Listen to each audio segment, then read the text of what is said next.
வாழை ஏதாவது பார்த்தீங்களா ப்ரோ?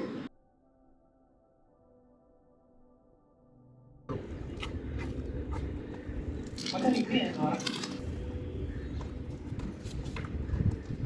ஏதோ பிரச்சனையா ப்ரோ? ஏன் ரொம்ப டல்லாக இருக்கீங்க? இல்லை அதெல்லாம் ஒன்றும் இல்லை ப்ரோ. ப்ரோ சும்மா சொல்லுங்க ப்ரோ. என் பிரச்சனை கேட்டு நீங்கள் என்ன பண்ண போகிறீங்க? உங்கள் வேலையை பாருங்க ப்ரோ.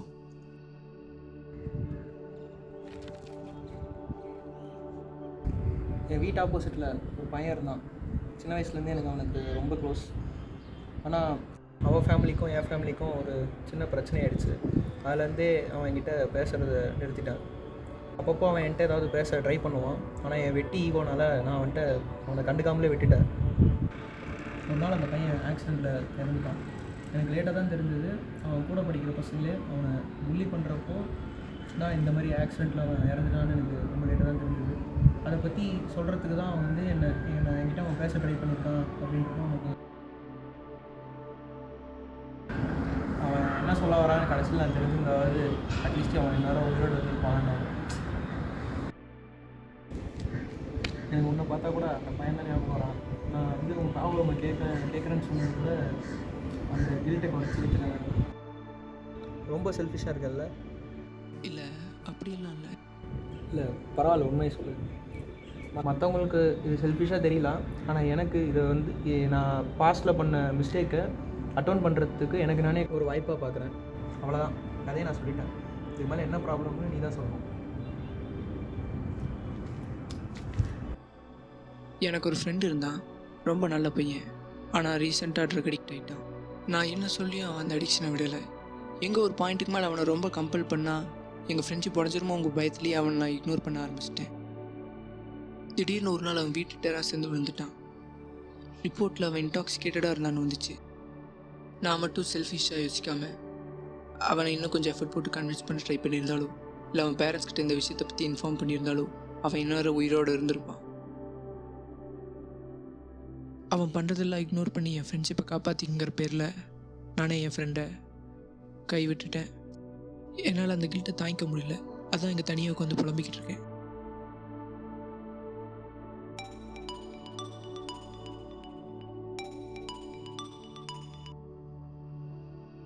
ஹலோ,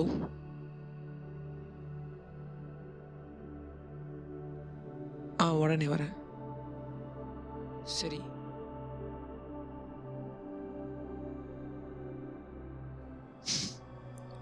ஓகே ப்ரோ, பழமெல்லாம் கேட்டதுக்கு ரொம்ப தேங்க்ஸ். அப்புறம் பார்ப்போம். பாய்.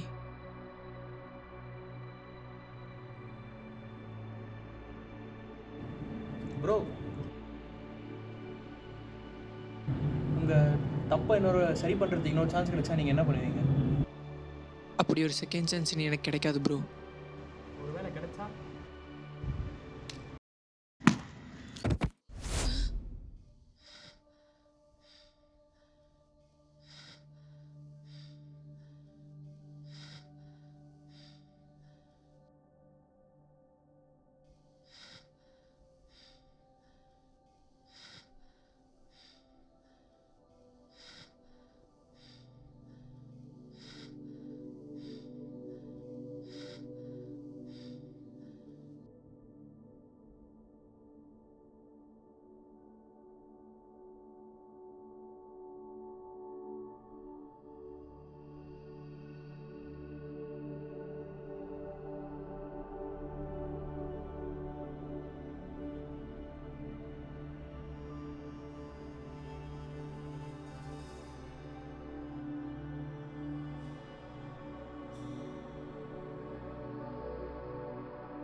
Hello, you have contacted National Center for Drug Abuse Prevention Department.